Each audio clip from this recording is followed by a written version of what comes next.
Good afternoon and hello. My name is Renee D. Waring, and I am the founder of Uniquely and Wonderfully Made Ministries.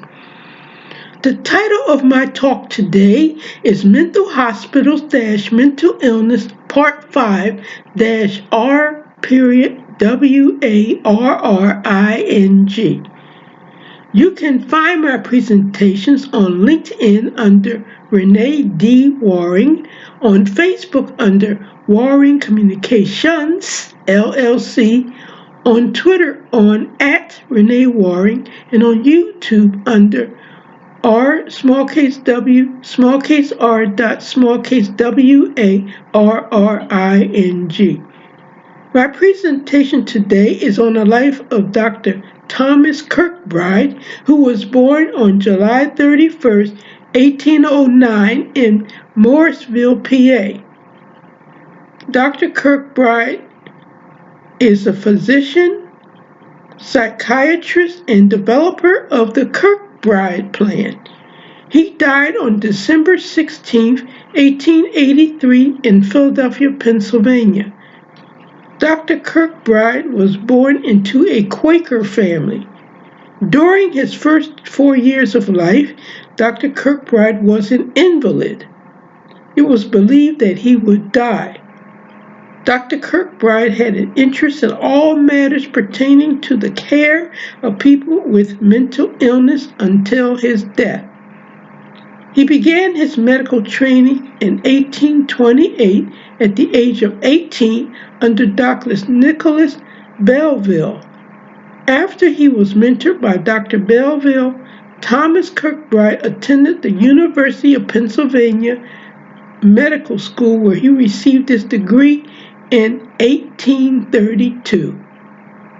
He was a resident physician in the Pine Street Hospital in Philadelphia beginning in 1833 to 1835.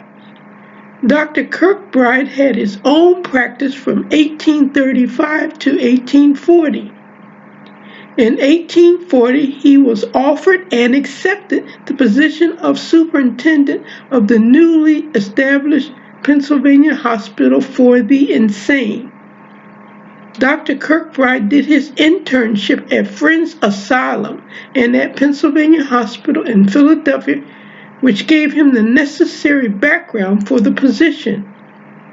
In 1841, the insane department of the hospital was moved from Pine Street to West Philadelphia.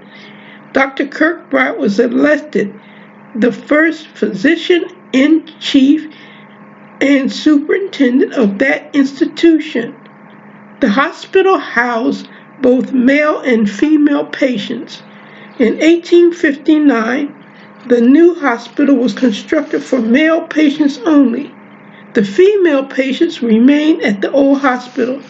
Dr. Kirkbride ran both sites. Dr. Kirkbride became the most prominent authorities on mental health in the latter half of the 19th century.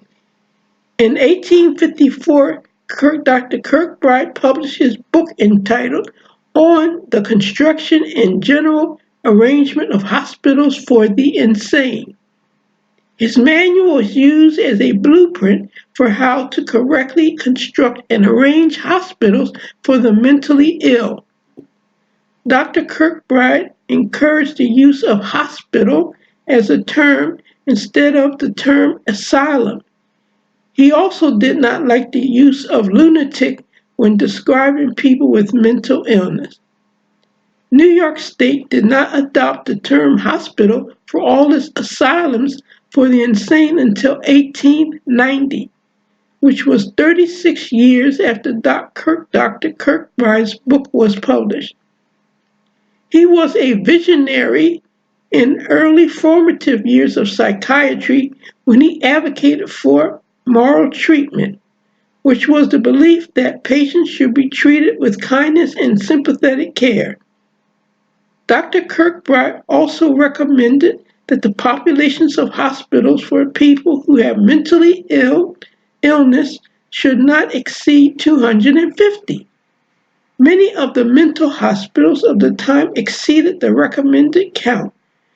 Therefore, that is why they failed miserably to effectively treat people who have mental illness. Dr. Kirkbride Dr. Kirkbride was the founding member of the Association of Medical Superintendents of American Institute for the Insane, otherwise known as AMSAII. This organization was the forerunner of the American Psychiatric Association. Dr. Kirkbride served as the organization's secretary, then later the president. From 1862 to 1870, he pioneered what would be known as the Kirkbride Plan to implement medical care for the insane as a standardization of buildings that house mentally ill patients. Dr. Kirkbride possessed a remarkable degree and characteristics and qualities, both intellectual and moral, which made him fit for the positions that he held. He had a heart full of empathy for suffering and affliction of people who had mental illness. Dr. Kirkbride showed benevolence and kindness to the people. He had a rare administrative abilities and great rectitude for moral worth. Thus ends my presentation for today. My next video can be viewed on Thursday or Friday of the 4th week of this month. Please view my videos and ask someone to view them also. My presentations can be found on LinkedIn under Renee D. Waring, on Facebook under Waring Communications, LLC, on Twitter under @ReneeWaring, and on YouTube under smallcase